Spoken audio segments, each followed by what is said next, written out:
In the turquoise waters of Thailand's Andaman Sea, sea turtles glide through coral reefs, quiet symbols of resilience. These creatures, shaped by 100 million years of evolution, are now facing threats they've never seen before. Our oceans are changing fast. Coral reefs are fading, seagrass meadows are thinning, and the beaches where sea turtles nest are disappearing.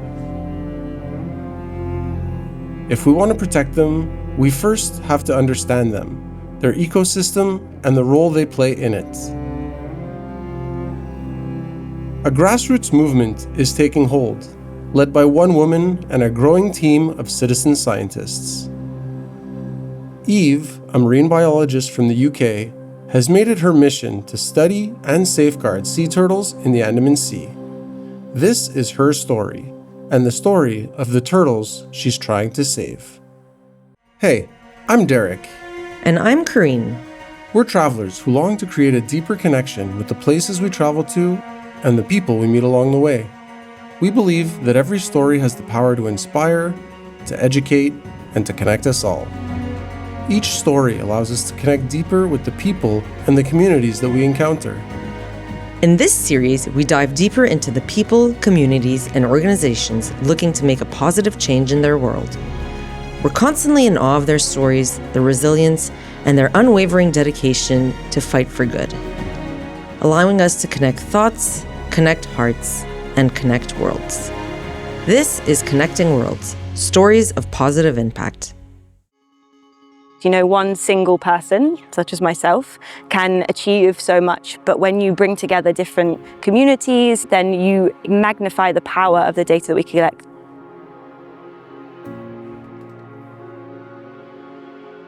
My name's Eve. I'm the founder of Andaman Turtle Watch.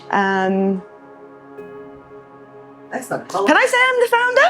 Yes. I am the founder, right? That sounds like a little bit too important. My imposter syndrome coming out. We met up with Eve to talk about Andaman Turtle Watch, its role, and how she's turning the tide in turtle conservation in the Andaman Sea. Andaman Turtle Watch is a citizen science initiative dedicated to protecting sea turtles and their habitats in the Andaman Sea.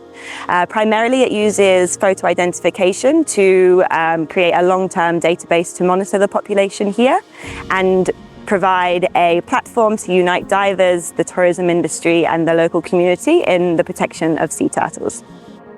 Why did you choose the Andaman Sea as a good base for turtle conservation? The increase in the tourism industry, particularly the dive industry here, that I saw the opportunity that we could really utilize this power for good. And also there was just some coincidental sightings of sea turtles that happened before the project started that made me realize how powerful citizen science could be. I had a volunteer that I trained in a previous role in Tenerife actually, and she was here diving by chance just on holiday, and she sent me a video of a sea turtle, and that sea turtle actually turned out to be a sea turtle species that is been known since about 1996 as functionally extinct in this region. So that would be the loggerhead sea turtle. That record would have gone completely unnoticed unless somebody was looking out for it. So it's just providing that platform to collect all this information that divers, the local community members, fishermen have already, and just providing a place to collect it and then utilize it for good. The other issue is making sure it's a long-term project, and most of the issues around that is finding funding and sponsorship to enable the project to run long-term, because that's where the power of this project really comes in. It's the long-term monitoring and evaluation of the population. Eve often spoke to us about the importance of local communities getting involved in conservation. One dive center that's fully embraced that idea is Big Blue Diving in Khao. We sat down with their general manager, Steve, to hear how and why they chose to collaborate with Andaman Turtle Watch. So my name is Steve, I'm the GM here at Big Blue. Andaman Turtle Watch came to me at the start of this season. The way that we're involved most is we're in the water every day. So in terms of being able to actually catch photos and then report back to Eve is our most important aspect, I guess. The second side of that then is being able to educate people on the boats, being able to say, this is what we're doing and why we're doing it, and this is how we ID, and this is how we do this, and then you're sort of spreading the word of why it's important to do it. We're pretty good, aren't we? Yeah, Good. Best. They've got like the most submissions and the most unique turtles that they've named. You're in the water every day, right? And there's how many divers in going out from Tablamu Pier every day or Namkan Pier? Hundreds, thousands, and the power of that many eyes in the water and the amount of data that we can collect. That's why citizen science as a research initiative is so powerful. Any way that you can pass something like this on to your guests, not only then is it important for conservation and local research, but it's like the whole guest experience, if they feel like they're involved in something. So it works both ways, you know, they're getting more out of their trip. So we'll get the information to Eve, and then after the trip we'll send emails to them, hey, we named this turtle, we saw this one's been spotted doing this. So it's the experience enhancing for people on board, but also then we've got massive benefits for the local community where we know what's happening with our turtle population. You know, people protect what they know, something that they can talk about, see, think about. They are much more likely to adapt those positive behaviour changes and do good things for conservation and sustainable living and things like that. I mean, like Will, one of your staff, he is naming quite a few of them after his nieces and nephews. The younger generation, and every time their turtle that they're named after them comes up, you know, she's over in America in kindergarten, and then she's going to all her kindergarten friends and saying, you know, there's a turtle named after me in the Andaman Sea, and then that conversation starting there is, again, super, super powerful. There's big waves of education and conservation that can go out from just giving a turtle a name, which is super simple and makes it exciting. What does a day in Andaman Turtle Watch look like? A standard day in Andaman Turtle Watch is collecting all the data that has been provided by all the different citizen scientists, processing that data and then analysing it. So what does it mean that we've seen this turtle in this location? And then what are we going to do with that information? It also involves creating educational resources, a lot of public outreach, particularly on social media, but also in person with dive centres here. So giving presentations to encourage people to get involved, inviting organisations to contribute to the project, and then also running public awareness events. The data that we collect is evidence. A good example, particularly localised in this region, is the negative effects of feeding sea turtles. We can go to the authorities and say, hey, this is happening, this is why it's bad, the sea turtle's being hit by boats more frequently, and actually what your data is, it's your evidence, it's your argument that what you're saying is actually happening, and then you can influence positive change. The same can be said for influencing individual behaviour change within the general public as well. It's, you know, giving them relatable, accessible examples of if this happens, this is the consequences of that, and what are we going to do about it. The main threats are coming from unsustainable development, pressures from the tourism industry, overfishing, climate change, and plastic pollution. Unfortunately, in the last 50 years or so, we've seen a huge decline in nesting number within this region, as it's one of the most important nesting beaches from the Andaman Sea. All of those conservation threats are already having a visible effect on the sea turtle population here. And unfortunately, if there's no data or project that's monitored the population decline, you know, seeing the nest number decline infers one thing, but we haven't looked at the population as a whole, how the conservation threats have had an effect on the population here. I guess the reason you started was because turtles are important to the whole ocean ecosystem. But can you tell us a bit more about why they're so important, other than being so cute? Yeah, they're super cute.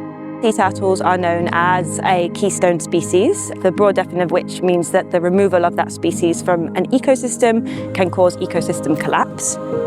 Green sea turtles, for example, one of their main food sources is seagrass, and the sea turtles grazing on seagrass beds is actually keeping those seagrass beds balanced and healthy. You know, if you remove all the green sea turtles from an ecosystem, then the seagrass isn't being grazed, and this can cause disruption up the food chain, basically. Seeing as you're talking about citizen science, can you tell us a bit more about the role citizen science plays in Andaman Turtle Watch and in this kind of science in general? Citizen science is an incredibly powerful tool for conservation. It makes science relatable, it makes it accessible to the general public, and it increases the scope of the data that we can collect. If Andaman Turtle Watch was to receive funding and support for the project, then it would greatly enhance the impact that we can have.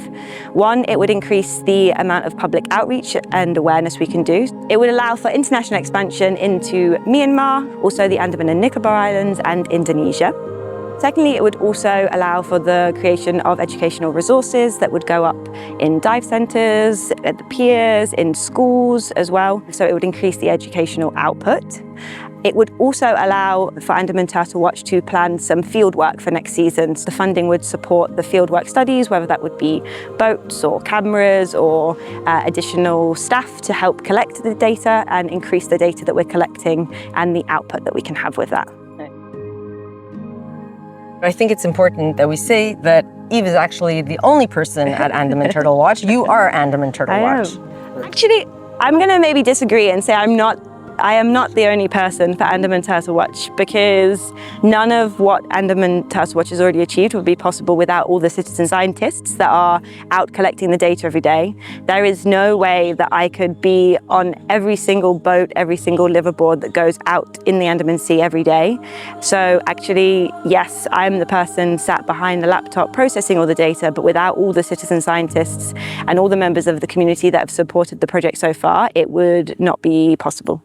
The success of Andaman Turtle Watch can be seen in the support that individual divers have shown. In the last year, over 80 observers have submitted over 291 sightings. We spoke with a friend of ours about her experience collaborating with Eve. My name is Fofa. I'm a French dive instructor and I'm working in Ecological, Thailand. An association like this needs help from people that are all the time in the ocean, and what is more in the ocean than a dive instructor. So for me, it just takes a few seconds. Every time I see a turtle, I just take a video of it and then I send it to Eve. I'm very glad I can help her develop this project. I think it's very good that many dive instructors and dive centers take a part of it, because for us it's just a few seconds in our day and it makes her a lot of work and a lot of data and information to treat. How did you feel the first time you saw a turtle and you were able to send the data to Eve? I was very happy and very glad, and then I even got to name the turtle. So. The easy way for people to get involved in Andaman Turtle Watch is by spreading the word. So sharing our page, sharing our resources in terms of how to get involved with the project, how to accurately record the sea turtle sightings, and also most importantly, spreading word of the code of conduct, so making sure that people are interacting with wildlife safely. This includes not feeding the turtles, not chasing them, not getting too close, and not disturbing their natural behavior.